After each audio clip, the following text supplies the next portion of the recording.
Hi guys, good morning. आज की class में हम लोग प्रेजेंट कंटिन्यूअस टेंस का बिल्कुल बेसिक से सीखेंगे और बेसिक से एडवांस तक इसमें चर्चा होगी।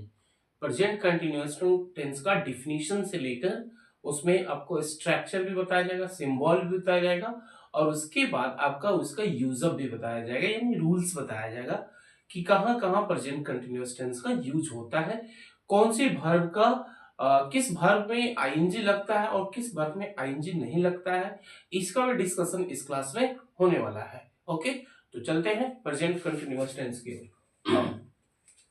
किसी भी सेंटेंस को बनाने के लिए, कोई भी सेंटेंस हो, हिंदी से इंग्लिश में अगर आपको ट्रांसलेट करना हो, तो अगर जिस सेंटेंस के अंत में अगर रहा है, रही है, रहे हैं, ये अगर होता है तो आप तो पहचान लेते हो ये प्रेजेंट कंटिन्यूअस टेंस का है। लेकिन अगर वही इंग्लिश में सेंटेंसेस हो, अगर कोई सेंटेंस इंग्लिश में ही हो, तो उसमें क्या आपका पहचान होना चाहिए? Is, am, are plus V4 ये होनी चाहिए।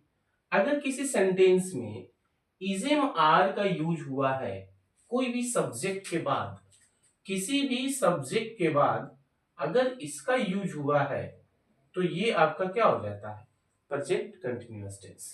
मान लीजिए कि कोई सेंटेंस है, I am teaching now, I am teaching now, यानी मैं अभी पढ़ा रहा हूं।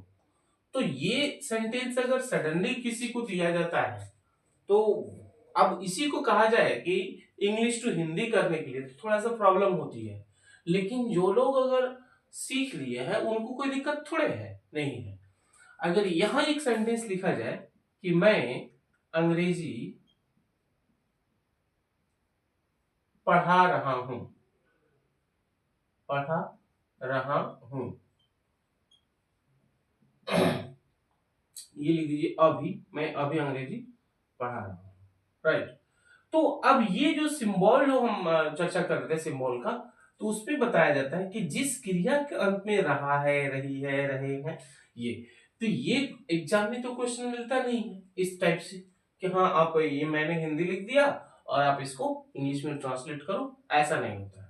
ठीक, तो वो 2-4 नंबर के जो बोर्ड के एग्जाम होता है उसमें 5 नंबर का आता है, तो बस उतना के लिए, तो उतना के लिए आप पूरा एक साल तैयारी थोड़ी कीजिएगा। हाँ, अगर ग्रामेटिकल एरर है तो उसको कैसे पकड़िएगा? यहां से पकड़िएगा ना। अगर यहाँ नाउ नहीं देता है और यहाँ ऑलवेज कर दिया, ठीक है, तो यहां से तो एरर पकड़िएगा ना। तो उसे भी ये सिंबल को अकॉर्डिंग नहीं ना सही कीजिएगा, राइट। तो सिंबल के अकॉर्डिंग ये सही नहीं है, ये गलत हो जाएगा। तो इसलिए ज्यादा करके इस पे ध्यान देना जरूरी है। लेकिन फिर भी जो लर्नर है उनको तो सिंबल चाहिए। हमारे यहाँ जो भी बिहार के स्टूडेंट हैं वो हिंदी से इंग्लिश सीखते हैं, तो उनके लिए थोड़ा सा ये चाहिए सिंबल, उसके पहचान, आइडेंटिफिकेशन, ये जरूरी है। अदरवाइज थोड़ी सी दिक्कत हो सकती है उनको। चलिए अब हम शुरू से पढ़ते हैं कि सिंबल क्या है, इसका स्ट्रक्चर क्या होगा, ये सारी चीज का डिस्कशन होगा।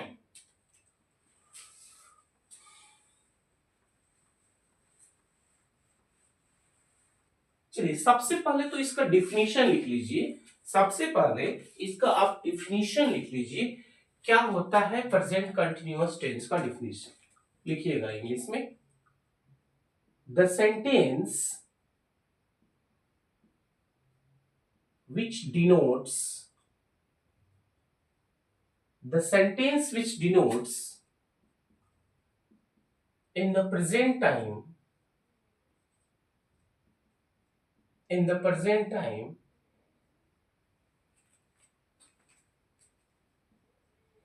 in continuous action,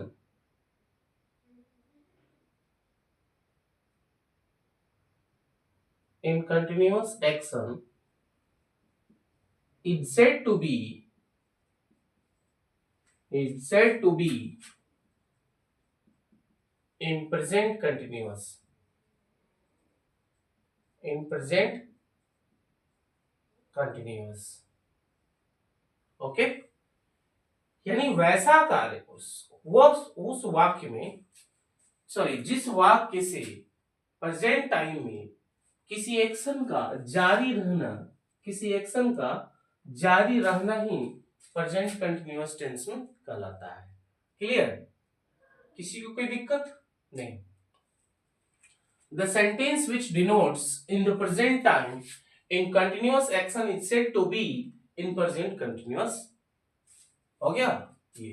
अगर इसका हिंदी में लिखना चाहते हैं तो हिंदी में क्या बता तो देंगे ना कि जिस वाक्य में प्रेजेंट टाइम में अगर कंटिन्यू कोई भी एक्शन जारी होता है तो उसको प्रेजेंट कंटिन्यूअस टेंस में रखा जाता है। सिंबल लिख लीजिए इसका। कभी कभी ना कोई चीज को आदत मत बनाइए, क्योंकि एग्जाम में ये डिफिनीशन का यूजेस नहीं है। अगर कभी कभी छोटी छोटी चीज की अगर आदत बन गई ना तो वो आपको बहुत बड़ा डिस्टर्ब करती है, इसलिए हर चीज का आदत नहीं लगाना चाहिए। ठीक है? ये कह रहा है कि जिस वाक्य के अंत में, जिस हिंदी वाक्य के अंत में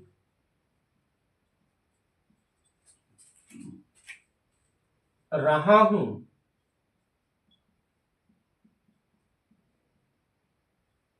रही है, रहे हैं या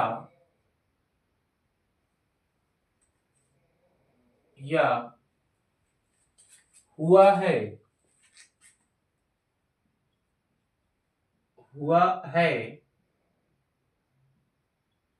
हुई है इत्यादि हो तो वह प्रेजेंट कंटिन्यूअस टेंस में समझा जाता है। तो वो प्रेजेंट कंटिन्यूअस में समझा जाता है। देखिए एकदम सिंपल है, इसमें कोई टेंशन की बात नहीं है। वो प्रेजेंट कंटिन्यूअस टेंस में समझा जाता है।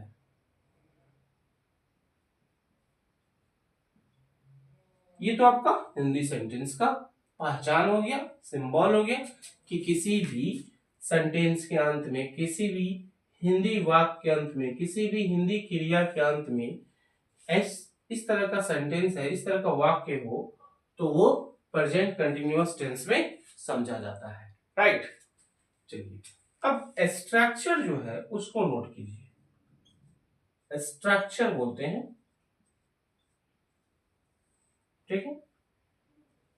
सबसे पहले अफर्मेटिव का स्ट्रक्चर नोट कीजिए।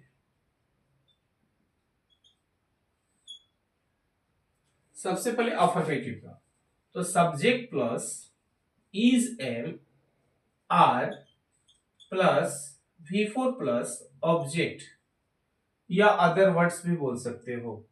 राइट? नेगेटिव का स्ट्रक्चर नोट कीजिए।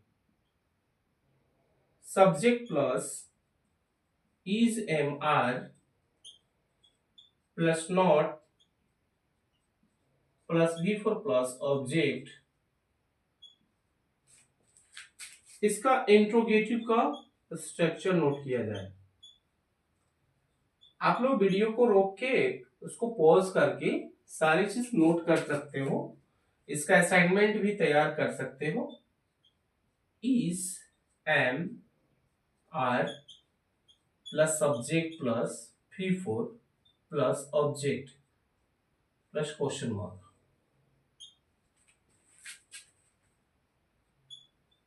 Intro plus negative.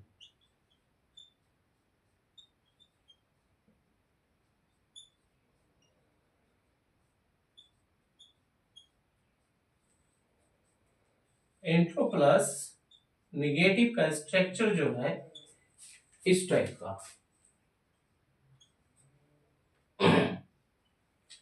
चलिए तो ये इंट्रो प्लस नेगेटिव हो गया।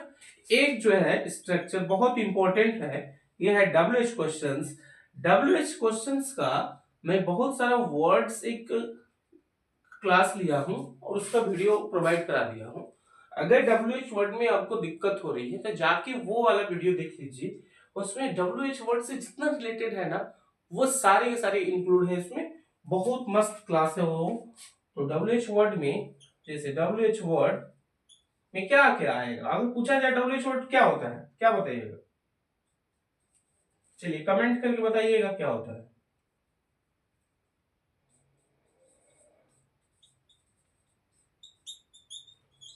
W H word plus इजेमआर plus subject plus V4 plus object plus question mark, right? ये हो गया। इसी का निगेटिव हो जाता है। तो अभी आपने क्या समझा, इसका डिफिनेशन समझा प्रेजेंट कंटिन्यूअस टेंस का। The sentence which denotes in the present time in continuous action is said to be in present continuous. Symbol इसका क्या है कि जिस हिंदी वाक्य के अंत में रहा हूं, रही है, रहा है, रहे या हुआ है, हुई है, इस तरह का सेंटेंस अगर होता है तो वो प्रेजेंट कंटिन्यूअस टेंस में समझा जाता है। और इसी तरह का सेंटेंस को बनाने के लिए एक स्ट्रक्चर की जरूरत होती है, जो कि स्ट्रक्चर इस टाइप का है। अफर्मेटिव का स्ट्रक्चर है subject plus is am are plus V4 plus object, और नेगेटिव का स्ट्रक्चर है subject plus is am are plus not plus V4 plus object. Interrogative का स्ट्रक्चर हो जाएगा इज या एम या are plus subject plus V4 plus object. Intro plus negative का structure हो जाएगा is am are plus subject plus not plus V4 plus object. उसी तरह से डब्ल्यूएच क्वेश्चन का स्ट्रक्चर हो जाएगा WH word plus is am are plus subject plus V4 plus object. Okay, अब इसके बाद जो है, अब कोई भी सेंटेंस आपको दिया जाए ना, आप सॉल्व कर लीजिएगा। चलिए एक दो सेंटेंस चेक किया जाता है, एग्जाम्पल के रूप में कुछ सेंटेंसेस लिखा जाए। देखिए क्लास जो है रेगुलर ज्वाइन करें, आप रेगुलर पढ़ाई कीजिए। मैं एक एक क्लास का वीडियो अपलोड आपको करते रह रहा हूँ। आपको ये पता है कि ये क्लास जो है 12 के लिए है, और 12 का जो बैच है लाइव क्लास जो है 7:30 शाम में किया गया है। 7:30 पे एवरीडे आप लाइव हो जाइए। वहां पे आपको पूरा लाइव क्लास जो है, ऑफलाइन में जो पढ़ाई होता है सेम वही चीज मिलेगा। ऑफलाइन और ऑनलाइन दोनों का बैच स्टार्ट हो गई है। जिनको जिनको ज्वाइन करना है वो ज्वाइन कर सकते हैं। एक बार आपको फिर से बता दूं कि ऑनलाइन की क्लास जो है, ऑनलाइन की क्लास जो है ये अभी जो है एकदम फ्री चल रहा है, ठीक है ना, इसके लिए कोई दिक्कत नहीं है। ऑनलाइन की जो टाइमिंग जो है बैच का, वो है 7:30 से, ठीक है ना, 8:30 तक ये क्लास चलेगा PM शाम में, ठीक है। और ऑफलाइन की बैच जो है, ऑफलाइन की तैयारी जो लोग करना चाहते हैं वो आ जाए क्लास में 9 से 10, यानी मॉर्निंग में 10 से 11, 10 से 11 बजे आप ये दोनों बैच ज्वाइन कर सकते हैं ऑफलाइन में। और ऑनलाइन रेगुलर क्लासेस चल रही है 7:30 से 8:30, ठीक है ना, तो इसको भी ज्वाइन कर ले, आपके लिए बेटर रहेगा। चलिए कुछ सेंटेंस जो है वो नोट कीजिए, जैसे अभी वो पढ़ रहा है। अच्छा, इससे पहले थोड़ा सा एक और बात पे ध्यान दीजिए, इससे पहले कुछ और बात पर ध्यान दे दीजिए। Use of is am are, ये बहुत लोग को दर्द करेगा, परेशानी करेगा। यूज एम आर, तो अब यहां समझना है कि इज का प्रयोग किसके साथ करते हैं। तो जैसे he, she, it, this, that, right. Singular name, कोई एक वचन होता है यानी सिंगुलर नेम, उसके साथ इज का प्रयोग करते हैं। एम, एम का यूज तो जो आप पूरा दुनिया जानता है कि आई के साथ ही होता है। आर, आर का यूज जो है you, they, he, sorry, we, this, those और प्लुरल नेम एंड पीएम कर दीजिए, प्लुरल नेम के साथ किया जाता है। तो ये क्लियर हो गया कि इज का प्रयोग जो है ये किसके साथ होता है, he, she, it, this, that and singular name. Am का यूज किसके साथ होगा, आई के साथ होगा। आर का use you, they, we, these, those और प्लुरल नेम। तो कंफ्यूजन नहीं होनी चाहिए, ये छोटी छोटी चीज में कंफ्यूजन नहीं होनी चाहिए, राइट। चलिए नेक्स्ट एग्जाम्पल की ओर बढ़ते हैं।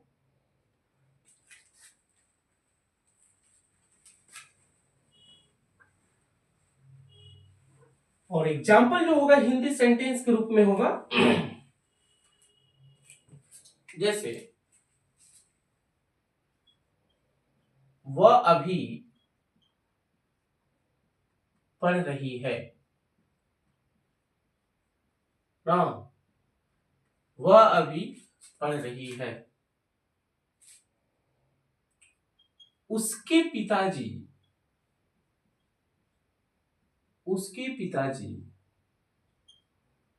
ऑफिस ऑफिस जा रहे हैं। उसके पिताजी ऑफिस जा रहे हैं।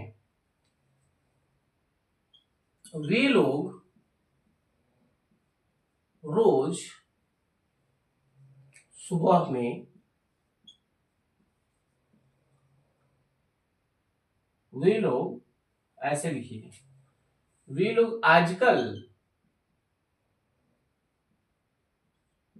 रोज सुबह में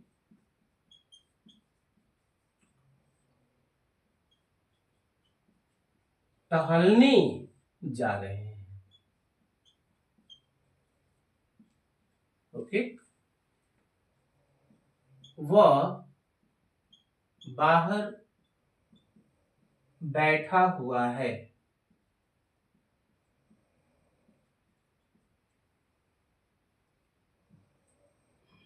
वह बाहर बैठा हुआ है। उसके पेट में दर्द है। ठीक है, तुम कहाँ जा रहे हो? कहाँ जा रहे हो?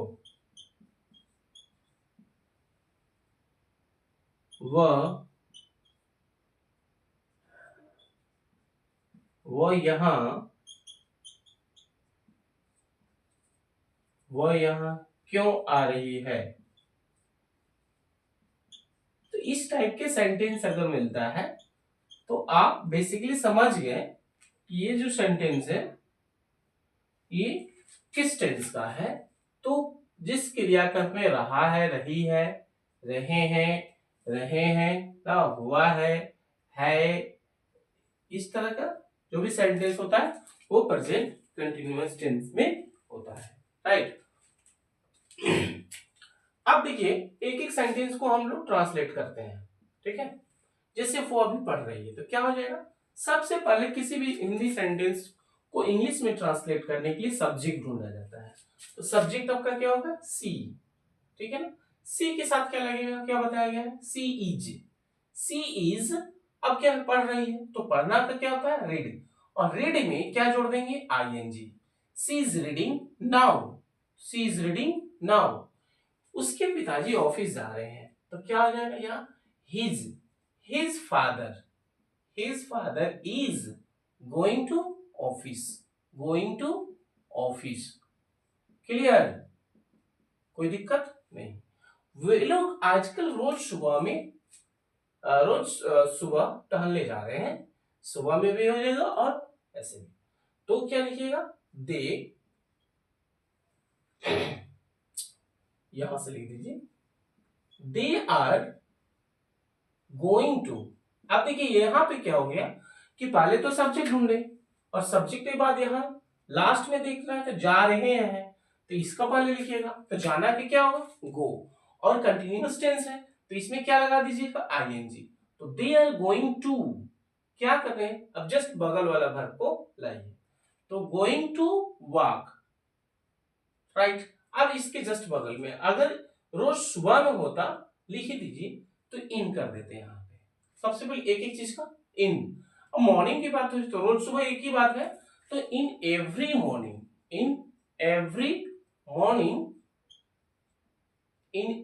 मॉर्निंग, अब उसके बाद क्या है, नाउअडेज। ऐसे तो सेंटेंस को ऐसे सजाइएगा तब जाके आपका कोई भी हिंदी से इंग्लिश में ट्रांसलेशन करने में दिक्कत नहीं। वो बाहर बैठा है। तो इसका बैठने का जो एक्शन जो है वो क्या है, किस फॉर्म में है, कंटिन्यूअस फॉर्म में। इसलिए यहां पे कहा जाएगा कि his stomach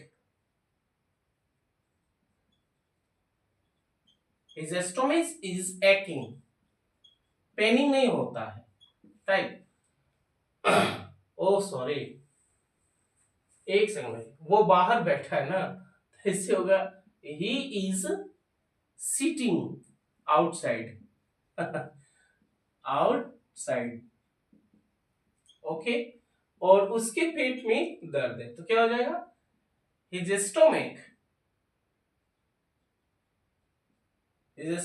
is aching, ACHING, ऐसे लिख सकते हो। तुम कहां जा रहे हो, तो क्या हो जाएगा, where are you going, where are you going, वो यहां क्यों आ रही है। तो सबसे पहले क्यों, अब क्वेश्चन वर्ड को निकाल दो, why are, sorry why is she coming here, coming here, okay. तो आप प्रेजेंट कंटिन्यूअस टेंस का सिंबल, डिफिनेशन, स्ट्रक्चर और एग्जांपल ये क्लियर किए।